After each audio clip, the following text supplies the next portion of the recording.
algumas semanas eu vi uma dupla que dançava e num desses concursos, eles foram para a final e eles escolheram justamente essa música, Tico Tico no Fubá. E eles dançaram tão primoroso, aquela dupla, que eles foram aplaudidos de pé.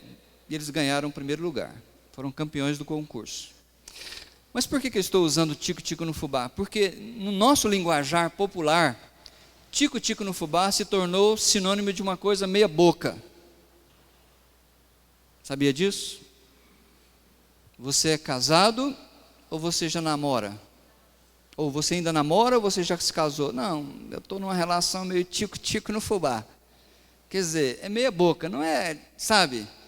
E eu fiquei pensando que, infelizmente, existem muitos crentes tico-tico no fubá. Então, eu não estou apontando para você hoje à noite e chamando você um crente tico-tico no fubá. O meu interesse nessa noite é motivar você como o meu coração está sendo motivado a não ser um crente tico-tico no fubá, descomprometido, meia boca, de qualquer jeito serve. Muita gente está chutando o balde por causa disso.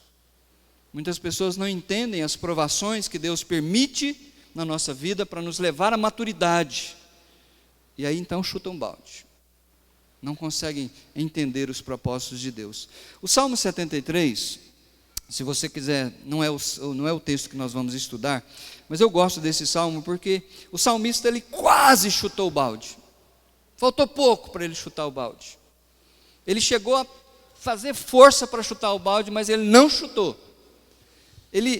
Esse salmo é um salmo maravilhoso que fala ao nosso coração, porque ele revela o coração dele, que é um coração muito semelhante ao nosso.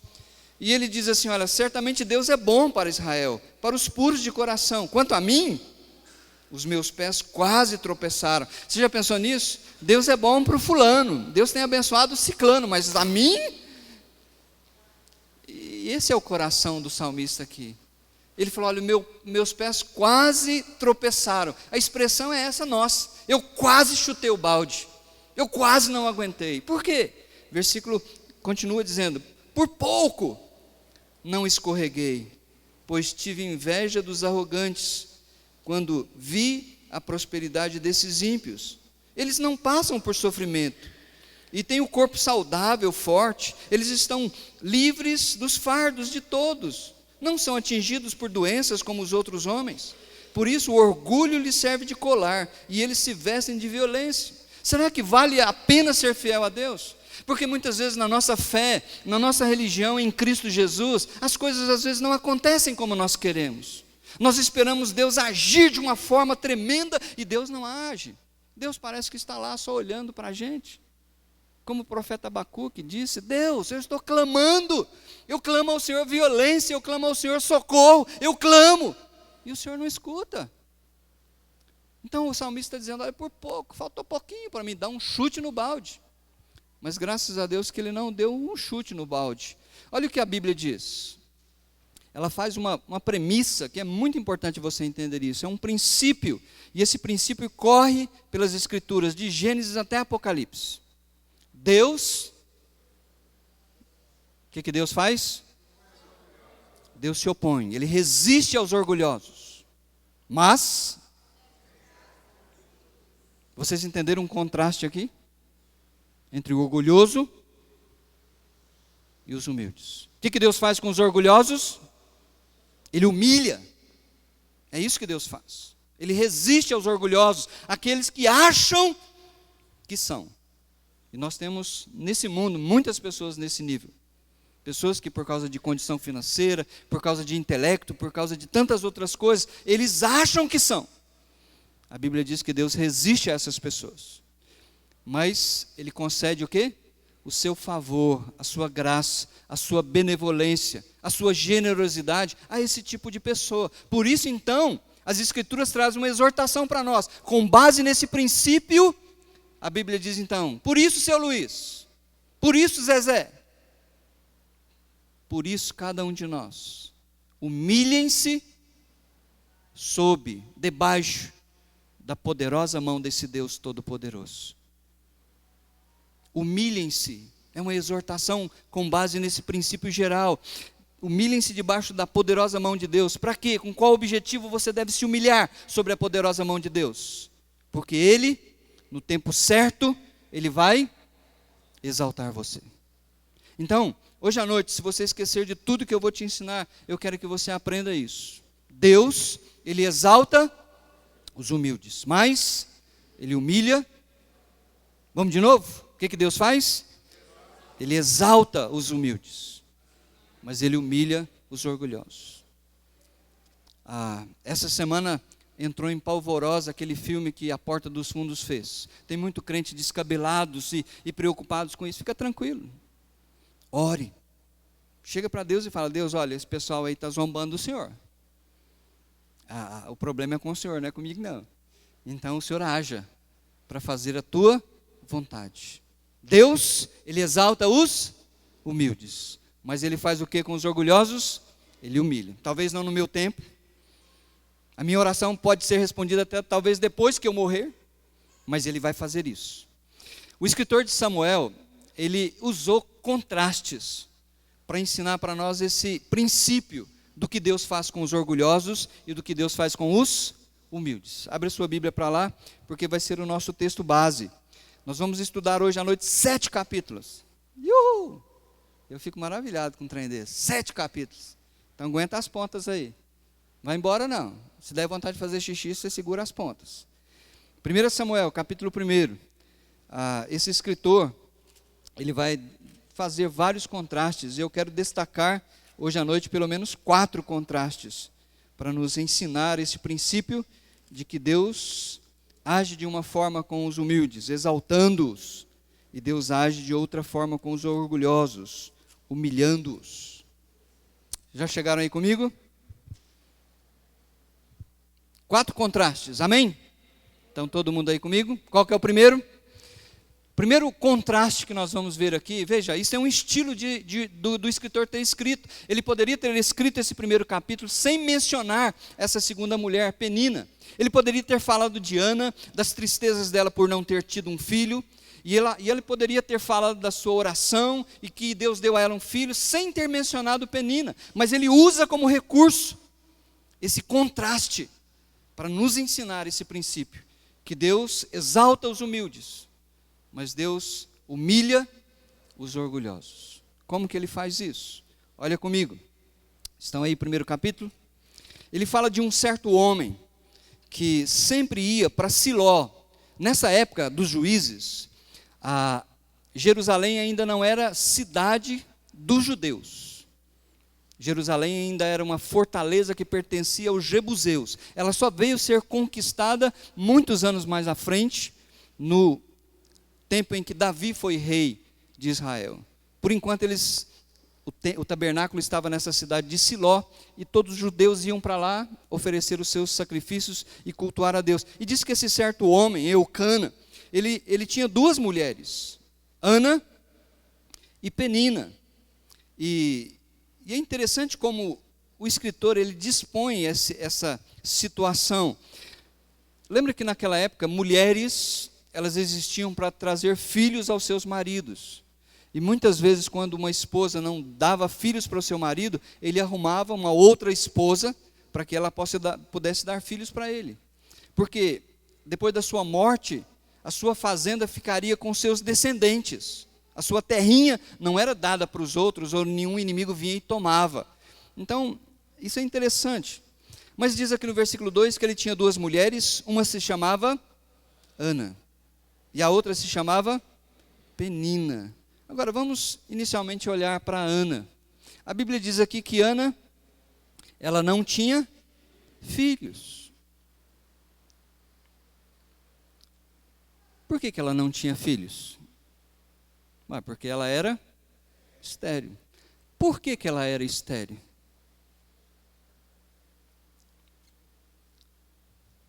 A gente encontra essa resposta no versículo 5.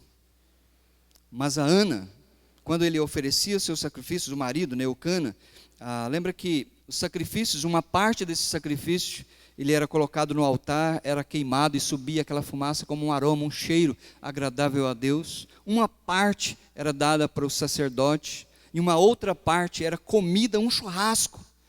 Significava que uma vez que eu trouxe o meu sacrifício e fui perdoado pelos meus pecados, agora eu tenho comunhão com Deus. E essa refeição na presença de Deus simbolizava isso. Então diz o texto bíblico aqui no versículo 5 que quando o Eucana oferecia seu sacrifício, ele dava porção para Penina, mas dava para Ana uma porção dobrada, dupla. Ele estava dizendo: olha, mulher, você é minha esposa, você é a mulher do meu coração, eu amo você independente de você me dar filhos. Mas eu precisei arrumar esta outra mulher para que ela pudesse me dar filhos. Na verdade, ele não precisava. Se o judeu fiel, isso aconteceu com Isaac, é um marido que eu admiro. O pai dele, Abraão, teve uma promessa, mas acabou sendo influenciado pela própria esposa, que não creu no poder de Deus, porque ela já estava avantajada na idade. Ela disse para Abraão: olha, talvez essa promessa de Deus não é comigo, arruma outra mulher. Lembram disso? E ele acabou arrumando Agar, e tem problema até hoje com isso.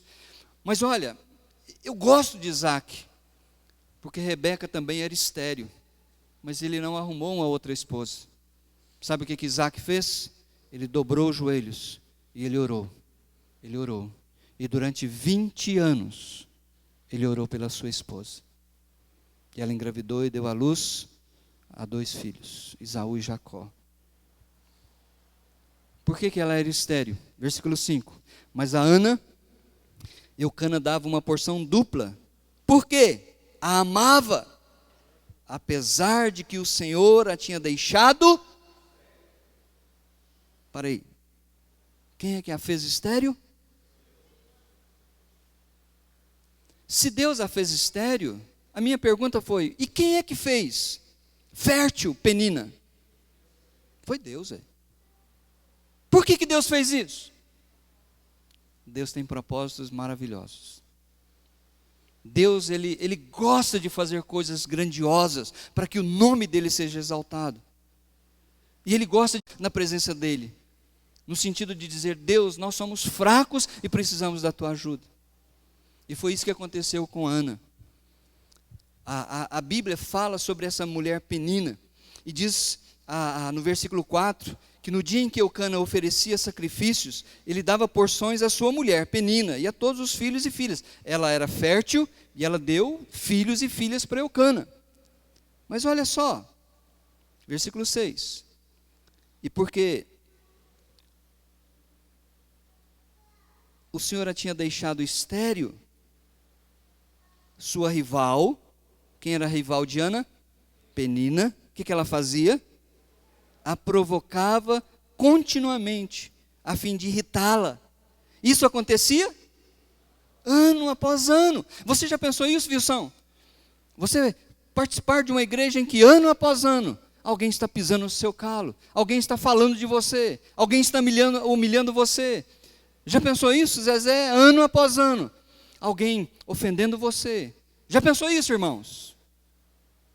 Uma situação em que alguém pega a sua fraqueza e começa a apontar o dedo na sua ferida.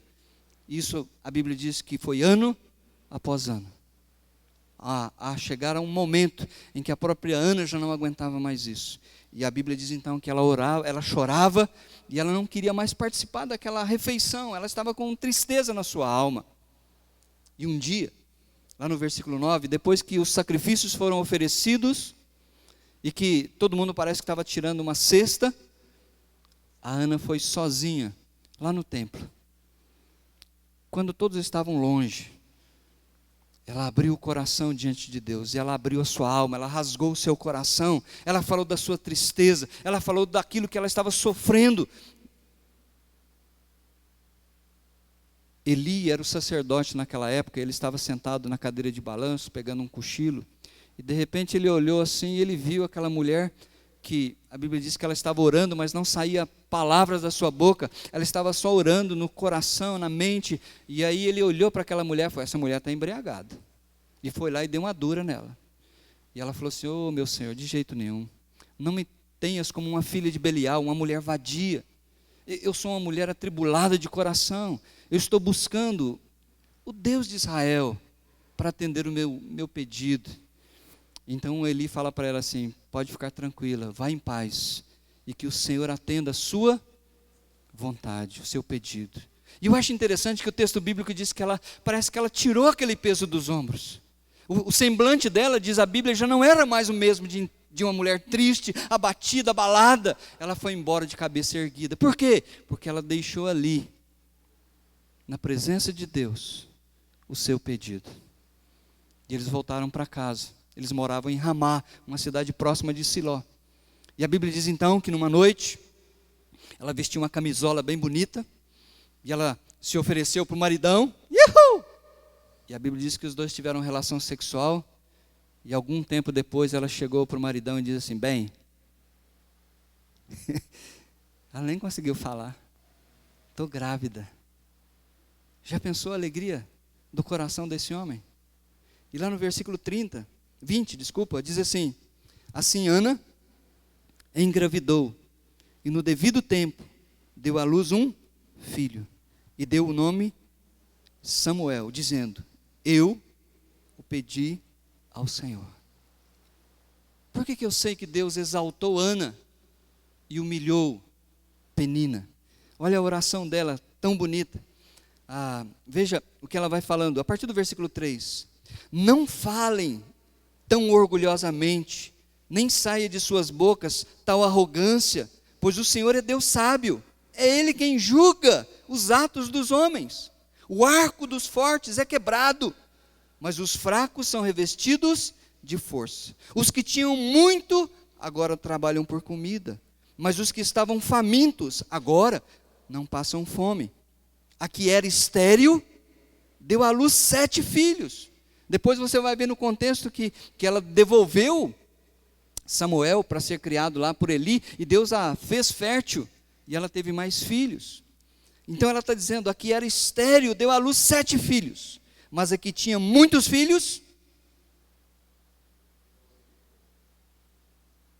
eu creio que alguma coisa aconteceu com Penina, que Deus a humilhou, e ela não pôde dar mais filhos para o seu marido. E aí então ela remata dizendo assim, o Senhor mata e preserva a vida. Quem é que mata? Difícil a gente aceitar isso, né? Mas Ele é o dono da vida. O Senhor mata e preserva a vida. Ele faz descer a sepultura e dela... Agora leia o versículo 7 comigo. O Senhor é quem dá pobreza e riqueza. Ele humilha e exalta. Entenderam isso? O escritor começa com esse primeiro contraste, querendo colocar no nosso coração que vale a pena ser fiel a Deus. Haverá recompensa, porque Deus é um Deus que não pode mentir. Ele prometeu que Ele vai exaltar os humildes, e Ele vai humilhar os orgulhosos. Tem um segundo contraste. Desculpa aí que eu coloquei para vocês um quadro, né, só para vocês verem.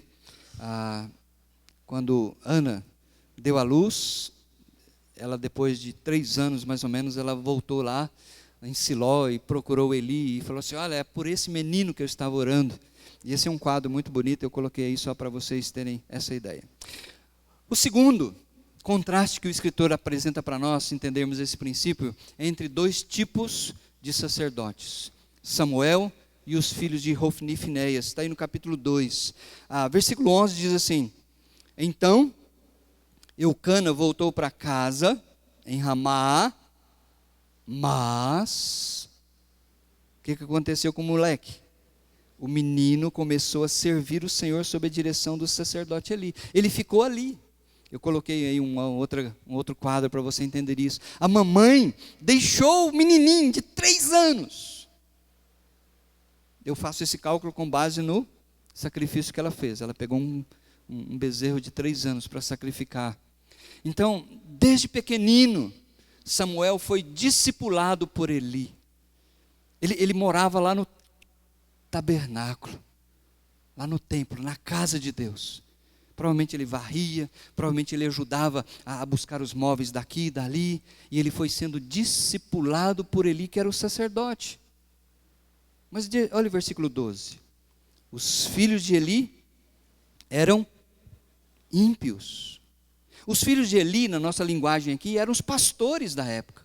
eram aqueles que ofereciam sacrifícios, eram aqueles que lideravam espiritualmente o povo de Deus. Mas a Bíblia diz que eles eram ímpios, eles não se importavam com o Senhor. Versículo 17, quando as pessoas vinham a oferecer os seus sacrifícios, veja o 16 comigo. Se um homem lhe dissesse, eles tinham secretários, que quando o seu auxílio chegava lá para oferecer um sacrifício, o secretário chegava e dizia assim: olha, me dá a picanha aí, me dá o melhor. Deuteronômio fala que eles tinham uma porção, mas não era a melhor parte. A melhor parte era colocada no altar para ser queimada em sacrifício a Deus. Mas, versículo 6 diz: se um homem lhe dissesse, deixe-me primeiro oferecer a gordura, se queimar, e então pegue o que quiser. O auxiliar, o obreiro, respondia: não, entregue a carne agora, senão eu vou te tomar a força.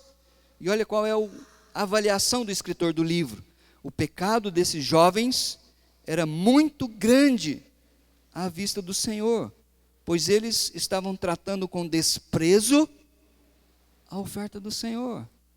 Meus queridos, preste atenção numa coisa: existem hoje muitos sacerdotes, muitos pastores, que na verdade são ímpios, eles não são crentes, eles não têm temor a Deus, porque se eles tivessem um pinguinho de temor a Deus, eles não faziam o que fazem com o seu povo. Eles não extorquiam o seu povo, não ensinavam mentiras tentando enriquecer.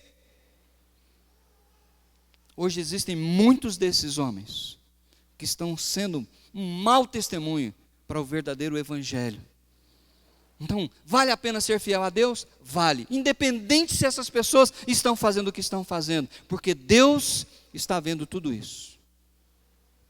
Deus está vendo tudo o que está acontecendo. Olha comigo no versículo 22.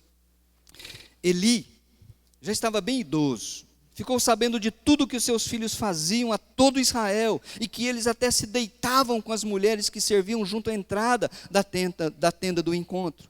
Por isso, lhes perguntou: por que vocês fazem essas coisas? De todo o povo eu ouço a respeito do mal que vocês fazem. Não, meus filhos, não é bom o que escuto se espalhando entre o povo do Senhor. Se um homem pecar contra outro homem, os juízes poderão intervir em seu favor. Ele está dizendo: meus filhos, quando um homem ele tem uma querela contra outro homem, existem juízes. Eli era um juiz que se assenta e faz os dois entrarem em reconciliação, pagar o prejuízo. Mas olha o que ele fala: mas se pecar contra o Senhor, quem intercederá por ele? Meus queridos, pecar contra Deus é coisa séria. Deus pode estar aparentemente dormindo, aparentemente com os olhos fechados, aparentemente com seus ouvidos tampados. Lê do engano. Deus mandou um profeta falar com Eli. Lá no versículo 34, olha comigo. E esse profeta vem falando desde lá de trás, e chega nesse momento, ele diz assim: e o que acontecer a seus dois filhos, Hofni e Finéias, será um sinal para você, os dois morrerão no mesmo dia. Levantarei para mim um sacerdote fiel, que agirá de acordo com o meu coração e o meu pensamento. Edificarei firmemente a família dele, e ele ministrará sempre perante o meu rei ungido. O que Deus está falando para Eli é que ele vai descartar a sua descendência. Ele vai humilhar aqueles orgulhosos homens que não se interessavam por Deus e nem pelas coisas de Deus. Mas ele iria exaltar o pequeno Samuel, que desde pequenino está crescendo, aprendendo a como servir a Deus. Olha comigo o versículo 11, nós já lemos? Já lemos. Versículo 18. 2:18, veja comigo. Contudo, ainda menino, o que ele fazia? Ministrava perante o Senhor, vestindo uma túnica de linho. E a gente sabe que anualmente a mamãe dele fazia uma túnica e trazia para ele, todos os anos, quando ela e o esposo vinham para oferecer sacrifícios em Siló. Ela matava a saudade do guri e renovava o seu guarda-roupa. E desde pequenino, Samuel foi crescendo, e Samuel foi Veja no versículo 26 comigo. Estão aí comigo? 2:26. E o menino Samuel continuava a crescer, sendo cada vez mais estimado por quem? Pelo Senhor. E por quem mais? Por todo o povo. Porque o povo via a vida daquele menino, aquele adolescente, aquele jovenzinho que cresceu entre eles. E eles fizeram uma distinção entre ele e os filhos de Eli, Hofni e Finéias. Deus realmente destruiu aqueles dois homens. Se você olhar mais para frente, a gente não vai ler aqui agora, eles foram para a guerra contra os filisteus. E eles levaram a arca e foram mortos lá.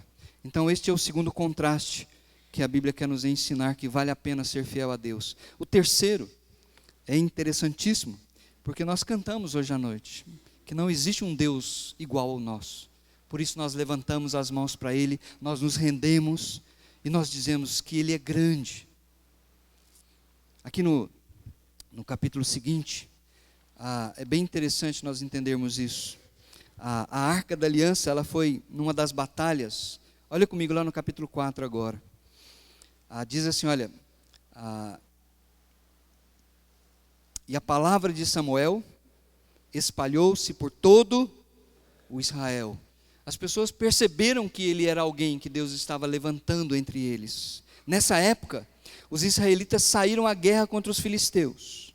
Eles acamparam em Ebenezer e os filisteus em Afec.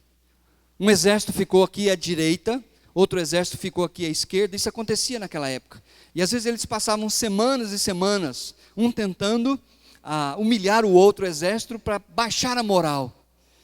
E o que aconteceu? Versículo 2: os filisteus dispuseram suas forças em linha para enfrentar Israel, e intensificando-se o combate, Israel foi derrotado pelos filisteus. Os filisteus nessa batalha mataram 4.000 soldados judeus. Quando os soldados voltaram ao acampamento, fugidos, as autoridades de Israel perguntaram: por que o Senhor deixou que os filisteus nos derrotassem? Preste bem atenção.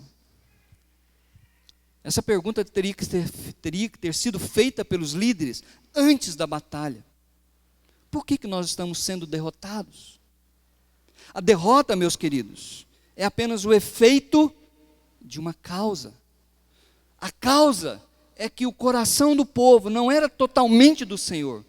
Eles gostavam de cantar louvores, eles vinham a Siló e ofereciam seus sacrifícios, mas o coração deles não era inteiramente de Deus. Era um coração meia boca, era um coração tico-tico no fubá. Como que eu sei disso? Versículo 5. E acrescentaram: vamos a Siló buscar a arca da aliança do Senhor, para que ele vá conosco, nos salve das mãos dos nossos inimigos. Versículo 4, desculpa, falei 5:4 agora. Então mandaram trazer de Siló a arca da aliança do Senhor dos exércitos, que tem o seu trono entre os querubins. E os dois filhos de Eli, Hofni e Finéias, acompanharam a arca da aliança de Deus. Preste bem atenção no que está acontecendo aqui, porque nos nossos dias está acontecendo a mesma coisa. Esta pergunta: por que o Senhor deixou que os filisteus nos derrotassem? Em primeiro lugar, porque eles tinham um coração dividido, e nós vamos ver isso daqui a pouco. Em segundo lugar, é porque eles olharam para a arca como um amuleto, como uma mandinga, como uma coisa de feitiçaria, como os pagãos da época acreditavam. Hoje em dia está cheio de crente, cheio de mandinga. Hoje em dia está cheio de crente que acredita em superstições. Você tem que trazer uma roupa para ungir, uma rosa, você tem que trazer não sei o que mais, é sal, espalha na sua casa, porque ela está cheia de maldição. Por que eu sei que esse povo via na arca não um símbolo da presença de Deus, mas algo mágico? Versículo 5 agora. Quando a arca da aliança do Senhor entrou no acampamento, o que aconteceu? Todos os israelitas gritaram, tão alto que o chão estremeceu. Os filisteus, ouvindo os gritos, perguntaram: o que significam todos esses gritos no acampamento dos hebreus? Quando souberam que a arca do Senhor viera para o acampamento, os filisteus ficaram com medo e disseram: deuses chegaram ao acampamento, ai de nós. Meus queridos, a arca era um objeto que tinha uma função de trazer à memória de Israel que há um Deus fiel. Dentro daquela arca havia as tábuas que Deus dera para Moisés, havia um pote com maná, e havia aquela vara seca de Abraão que floresceu. Eram testemunhos vívidos que somente os levitas podiam carregar, para trazer à memória que Deus, que esteve com eles no passado, continuava a estar com eles no presente, e estaria com eles por todo o futuro.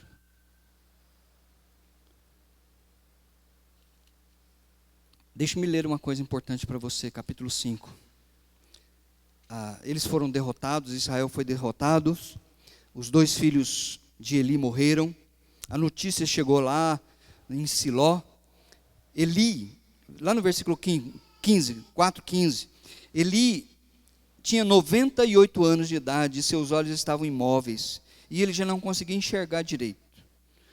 Um homem correu e disse para ele: olha, acabei de chegar da batalha, fugi lá mesmo hoje.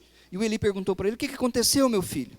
E esse mensageiro respondeu: Israel fugiu diante dos filisteus, e houve uma grande matança entre os soldados, inclusive os seus 2 filhos, Ofni e Finéias, estão mortos, e a arca de Deus foi tomada. Quando ele mencionou que a arca de Deus foi tomada pelos filisteus, Eli caiu da cadeira para trás, tomou um susto, ao lado do portão, quebrou o pescoço e morreu, pois era velho e pesado. Aquela arca foi um triunfo para os filisteus. Eles pegaram aquela arca, colocaram numa carroça e levaram para o deus Dagom. Deus Dagom era uma imagem, a metade homem e a metade peixe. E eles tinham um templo lá em Asdod, e eles cultuavam esse Deus e disseram: ele nos deu a vitória, nós fomos vencedores por causa do nosso Deus Dagom. E colocaram em frente Dagom, para humilhar o Deus de Israel, a arca. Capítulo 5 comigo. Depois que os filisteus tomaram a arca de Deus, eles a levaram de Ebenezer para Asdod, e a colocaram dentro do templo de Dagom, ao lado da sua estátua. Quando o povo de Asdod se levantou na madrugada do dia seguinte, o que aconteceu? Lá estava Dagom caído, com o rosto em terra. Gente, foi um vendaval que passou aqui à noite, né? Chamaram lá os serventes e colocaram o tiozinho lá em pé de novo. E transcorreu aquele dia. Eles dormiram. No dia seguinte, o que aconteceu? Versículo 4. Mas na manhã seguinte, quando se levantaram de madrugada, lá estava Dagom caído com o rosto em terra, diante da arca do Senhor. Sua cabeça e mãos tinham sido quebradas e estavam sobre a soleira, só o seu corpo ficou no lugar. Gente, isso foi um sinal para que aquele povo incrédulo entendesse que a vitória deles foi Deus quem deu. Foi o Deus de Israel que disciplinou o seu povo, por causa que eles eram tico-tico no fubá, porque eles eram meia boca, e Deus disciplinou o seu povo. Foi Deus quem deu a vitória para os filisteus. E ele quis que aquele povo entendesse isso. Como? Quando ele derrubou Dagom pela segunda vez, ele quebrou a cabeça, ele quebrou as mãos e colocou lá na porta, na soleira da porta, para que quando os filisteus viessem para o culto, eles pudessem entender que não foi um vento, que não foi uma coisa normal, que foi o Deus de Israel que destruiu aquela divindade. E o capítulo transcorre mostrando isso. Eles começaram a falar: nós não podemos ficar com esse Deus conosco não. Esse Deus é muito poderoso, vamos nos desvencilhar dessa arca. E em cada cidade que eles levaram a arca para se desvencilhar dela, a Bíblia nos diz que eles foram derrotados. Veja o versículo 7. Quando os homens de Asdod viram o que estava acontecendo, disseram: a arca do Deus de Israel não deve ficar aqui conosco, pois a mão dele pesa sobre nós e sobre o nosso Deus Dagom. Lá no versículo 8, na parte B do versículo, eles levaram para Gade, que era outra capital lá dentro do império dos filisteus. Eles responderam: leve essa arca do Deus de Israel para Gate. E então levaram a arca do Deus de Israel para Gate. Mas quando a arca chegou, a mão do Senhor castigou aquela cidade e trouxe grande pânico. Versículo 10. Quando a arca de Deus estava então saindo da cidade e entrando em Ecrom, o povo começou a gritar: eles trouxeram a arca do Deus de Israel para cá a fim de matar a nós e o nosso povo. Levem embora a arca do Deus de Israel, que ela volte para o seu lugar. Vocês entenderam? Para mim esse é o maior contraste que o escritor quer mostrar.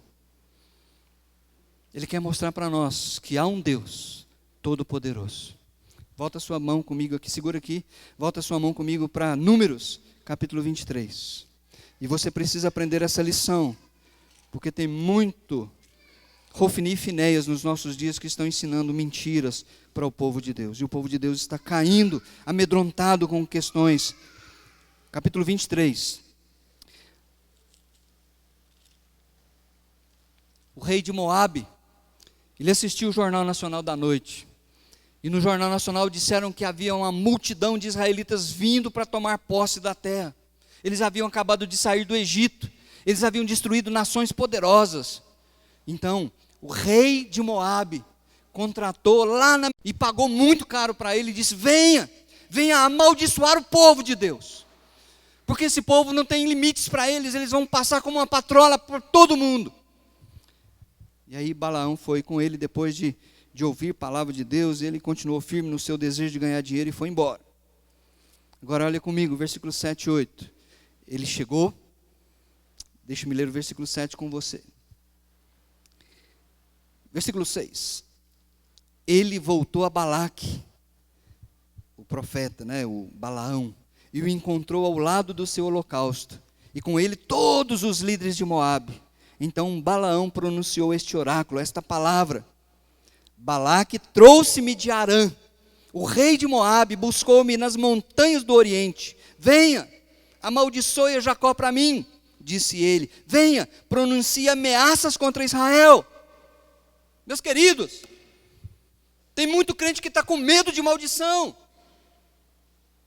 Tem muito crente que acha que alguém fala assim: desgraçado, ai meu Deus do céu, mano, jogou uma maldição em cima de mim. Palavras são palavras. Palavras não têm poder de fazer nada na vida de ninguém. Esse homem, ele está ensinando isso para nós. Ele foi pago para trazer uma maldição contra Israel. Mas veja o que ele falou no versículo 8. Como? Ele está falando isso para Balaque e toda a liderança de Moabe. Como? Como que eu posso amaldiçoar a quem Deus não amaldiçoou? Como que eu posso amaldiçoar um povo abençoado? Não tem jeito, não pega, não cola. Vocês entenderam isso, meus queridos? Vocês são abençoados por Deus. A Bíblia diz que antes da fundação do mundo, Deus escolheu vocês e abençoou vocês com todas as sortes de bênçãos. Nós não precisamos orar pedindo bênçãos para Deus, porque nós confundimos coisas materiais com bênçãos. E não são bênçãos. Mas a Bíblia diz que nós somos abençoados, nós não seremos abençoados. Vocês entendem o verbo? Nós somos abençoados por um Deus que não deixa mandinga, macumba, seja o que for, cair sobre você. Nós precisamos acreditar nessa verdade. Tem muita gente ensinando coisas erradas. Você precisa participar de campanha, de novena, para tirar a maldição da sua vida. Misericórdia para umas coisas dessas. Se você está em Cristo Jesus, fica tranquilo. Vai dormir hoje. Agradeço o Papai do céu, porque todos os dagons que existem por aí são pedra. E Deus quebra tudo isso. E mostra que Ele é o único Deus vivo e verdadeiro. E Ele está do nosso lado. Por isso eu digo para vocês, vale a pena ser fiel a Deus. Por último, nós temos um contraste entre dois povos. Na verdade, seriam duas cidades, Bet-Semes e Kiriat Jearim. Depois que, volta comigo para lá, 1 Samuel, capítulo 6. Depois que eles resolveram, meu garoto, você sabia que eu estava com sede, hein? Olha o Samuelzinho aí.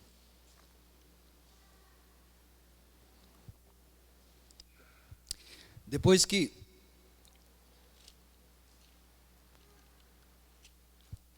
cada cidade que eles levaram a arca para uma das cidades lá dos filisteus foi derrotada, lá no capítulo 6 diz assim: quando já fazia 7 meses que a arca do Senhor estava em território filisteu, os filisteus chamaram os sacerdotes e adivinhos e disseram: o que faremos com a arca do Senhor? Digam-nos com o que devemos mandá-la de volta. Então eles fazem um plano, constroem um carroção novo, bois novos, coloca a arca embora e vai levá-la para bem longe. Mas algo bem interessante, olha aqui o que o escritor pôs para tranquilizar o nosso coração, capítulo 6, versículo 8. Olha o conselho da liderança para os reis: coloquem a arca do Senhor sobre a carroça e ponham numa caixa ao lado dos objetos de ouro que vocês estão lhe enviando como oferta pela culpa. Enviem a carroça e fiquem observando. Se ela for, tem ninguém na charrete lá, solta os boi.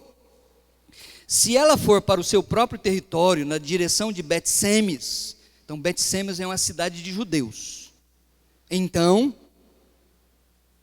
foi o Senhor quem trouxe essa grande desgraça sobre nós. Mas se ela não for, os bois ficarem perdidos aí no campo, então saberemos que não foi a mão que nos atingiu, a mão do Senhor, e que isso aconteceu conosco por acaso, foi uma sorte, mas eu fico maravilhado com Deus. Versículo 10. E assim fizeram, pegaram 2 vacas com cria, amarraram-nas a uma carroça e prenderam seus bezerros no curral. Colocaram a arca do Senhor na carroça e junto dela caixa com ratos de ouro e imagens de tumores, provavelmente foram as pragas que Deus colocou sobre eles. Então as vacas foram diretamente para Bet-Semes, mantendo-se na estrada e mugindo por todo o caminho. Não se desviaram nem para a direita e nem para a esquerda. Queridos, até os animais obedecem a Deus. Já pensou nisso? Até os animais fazem a vontade de Deus. Mas olha que interessante. Quando o pessoal de Bet-Semes, versículo 13, viu que a arca estava vindo para eles, o povo de Bet-Semes estava colhendo trigo no vale, e quando viram a arca, alegraram-se muito. A carroça chegou, eles quebraram a carroça, ofereceram um sacrifício com os bois, foi uma festa e tanto. Mas olha que interessante, versículo 19. O Senhor, contudo, feriu alguns dos homens de Bet-Semes. Por quê? Matando 70 deles. Por quê? Porque eles olharam para dentro da arca. Gente, pecado é pecado. Pecado requer punição. O salário do pecado é a morte. Eles são judeus. Deus havia dado instruções desde lá atrás para Moisés, que somente os levitas podiam tocar na arca, nem podiam carregá-la nos braços, tinham que ser varas. Eu coloquei essa figura aí para você entender um pouquinho. Mas o que me chama mais atenção, porque eu não vejo humildade no povo de Bet-Semes, por isso que eu fiz esse contraste entre eles e o povo de Kiriat Jearim. Por quê? A leitura continua dizendo o seguinte: o povo chorou por causa da grande matança que o Senhor fizera. E os homens de Bet-Semes perguntaram: quem pode permanecer na presença do Senhor, esse Deus santo? A quem enviaremos a arca? Para que ele, quem é ele? Esse Deus santo, se afaste de nós. Vocês entenderam? Eles preferiram se manter no seu orgulho, em vez de se quebrar diante de Deus e dizer: Senhor, nos perdoa, nós fizemos coisa errada, nós não deveríamos ter olhado, não deveríamos ter tocado. Nós queremos ficar com esta arca porque ela simboliza a tua presença. O que eles fizeram? Chutaram o balde. Eles disseram: nós não queremos essa arca aqui porque ela é a presença desse Deus santo e nós queremos continuar no pecado. Foi isso que eles falaram. E aí então eles ligaram lá para o pessoal de Kiriat Jearim, dizendo, versículo 21. Então enviaram mensageiros ao povo de Kiriat Jearim, dizendo: os filisteus devolveram a arca do Senhor, venham e levem-na para vocês. Não queremos esse Deus santo conosco, a gente quer continuar com a nossa vida de pecado. Capítulo 7. Os homens de Kiriat Jearim vieram para levar a arca do Senhor. Eles a levaram para a casa de Abinadab, na colina, e consagraram seu filho Eleazar para guardar a arca do Senhor. A arca permaneceu em Kiriat Jearim muito tempo. Foram 20 anos. Entenderam a diferença entre esses dois povos? Entenderam a diferença de atitude quando eles receberam a arca de Deus? O povo de Kiriat Jearim entendeu que aquele objeto era santo, porque era um símbolo da presença de Deus, não era de qualquer jeito, não era de qualquer maneira que você lida com as coisas de Deus.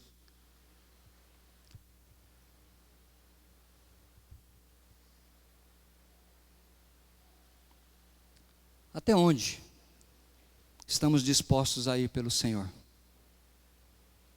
Qual o preço que nós queremos pagar para que a arca fique conosco? Não estou dizendo que a gente tem que construir arca, não, por favor, misericórdia, não trem desse. Eu estou falando da presença de Deus. Porque a presença de Deus, Ele está em todo lugar. Porque Deus é um Deus onipresente. Mas muitas vezes Ele não manifesta a sua presença no meio do seu povo por causa de pecado, por causa de coisas erradas. Olha o capítulo 7 comigo. E eu tenho 4 conselhos para terminar. O primeiro conselho que eu tenho para dar para vocês: livre-se. Vamos falar isso comigo? Livre-se de tudo. Não empurra com a barriga. Não seja tico-tico no fubá. Não seja crente meia boca. Se tem coisas erradas na sua vida, coloca isso diante de Deus. Fala: Deus, não posso continuar andando desse jeito. Tem que ser resolvido. Tem que ser mudado. Diz o texto bíblico lá no versículo 3, 7:3. Samuel disse a toda a nação de Israel: se vocês querem voltar-se para o Senhor de todo o coração, o que vocês têm que fazer? Livrem-se, então, dos deuses estrangeiros e das imagens de Astarote. Olha, aquilo que eu falei para vocês. Eles cultuavam a Deus? Cultuavam o Senhor de Israel. Mas também, lá na casa deles, havia imagens dos deuses pagãos. Se um é bom, 3 é melhor ainda. Então, o profeta diz: olha, a causa da nossa derrota para os filisteus foi a nossa idolatria no coração. Foi essa ideia errada de maldição, essa ideia errada de mandinga, de magia. Errado na sua vida.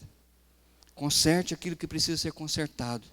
Abandone aquilo que precisa ser abandonado. Provérbios diz: quem esconde o seu pecado nunca prospera, mas quem confessa e deixa, encontra misericórdia. 1 João capítulo 1, verso 9 diz: se confessarmos os nossos pecados, Deus é fiel e justo para nos perdoar e nos purificar. Sabe o que é confessar? É a palavra homologuel. É você chegar diante de Deus e dizer: Deus, eu confirmo que o que o Senhor está dizendo sobre a minha vida é pecado, e é pecado mesmo. Isso é confessar. Mas eu quero buscar o seu perdão, eu quero buscar a sua purificação, e eu quero, em nome de Jesus, consertar a minha vida. Livre-se de tudo que está errado na sua vida. Terceiro lugar, Sirva a Deus de todo o seu coração, de toda a sua alma, de todo o seu entendimento. É isso que o profeta Samuel falou para o povo. Livrem-se, e no meio do versículo ele diz: consagrem-se ao Senhor e prestem culto somente a Ele. E qual vai ser a consequência? E Ele os libertará das mãos dos filisteus. Paulo diz isso no Novo Testamento, que nós devemos oferecer a Deus um culto racional. E ele diz: olha, ofereça a sua vida integralmente a Deus. Tudo que você é, tudo que você tem, para a glória de Deus. Em terceiro lugar, ofereça a Deus o que você tem de maior valor. Tragam suas carteiras aqui à frente, irmãos, amém? Não é isso que eu estou dizendo. O que nós temos de maior valor aqui hoje à noite? A nossa vida. E é isso que eu estou pedindo hoje à noite. Ofereça a sua vida a Deus. Como que eu tirei essa ideia? Versículo 5. Desculpa, deixa eu mostrar para vocês a obediência do povo, né? Quando Samuel chamou eles para realmente servir a Deus de todo o coração, lá no versículo 4 mostra a obediência deles. Assim, os israelitas fizeram o quê?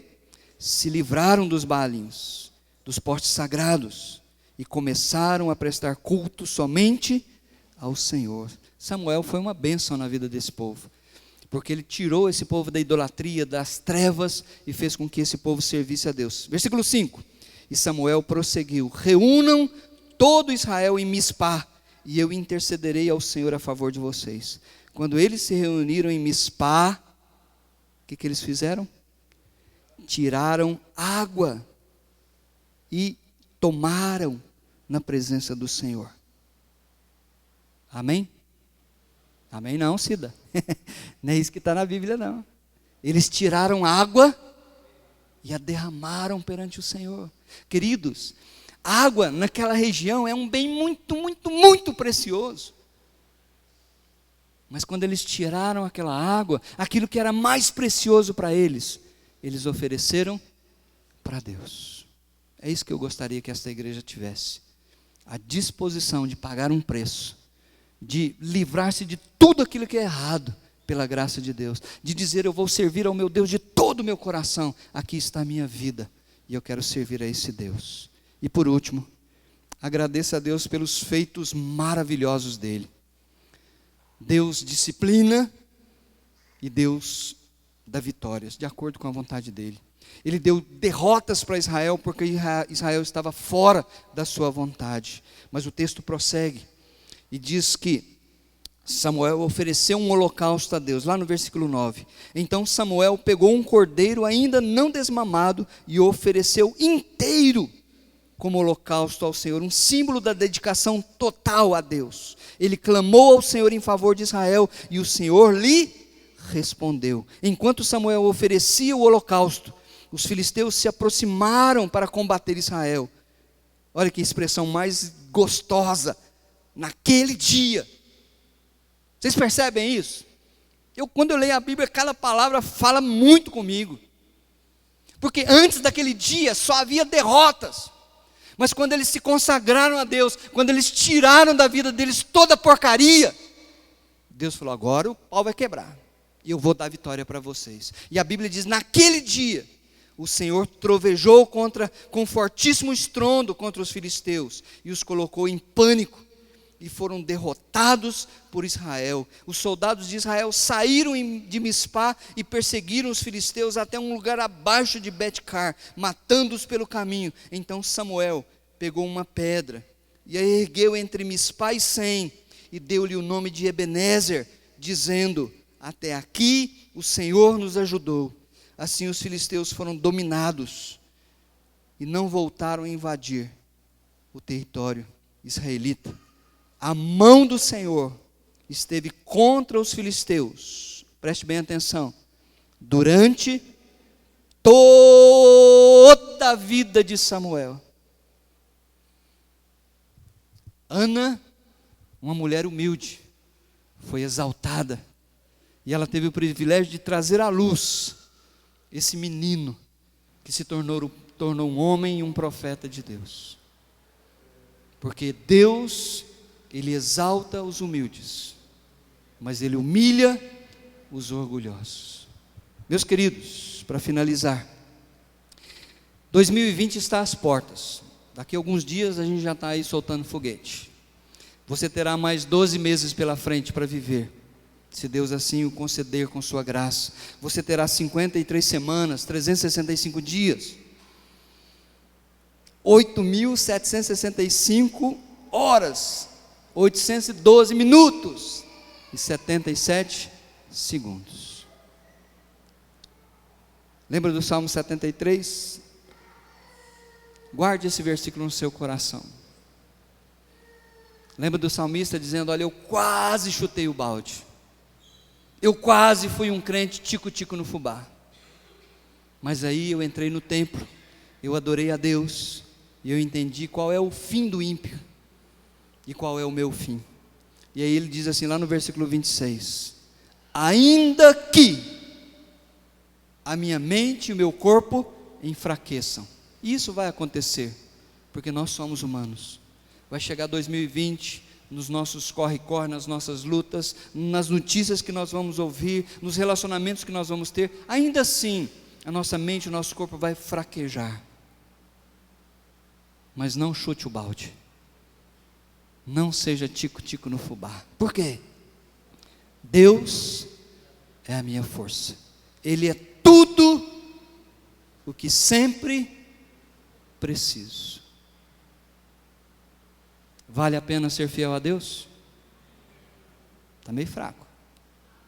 Vale a pena ser fiel a Deus?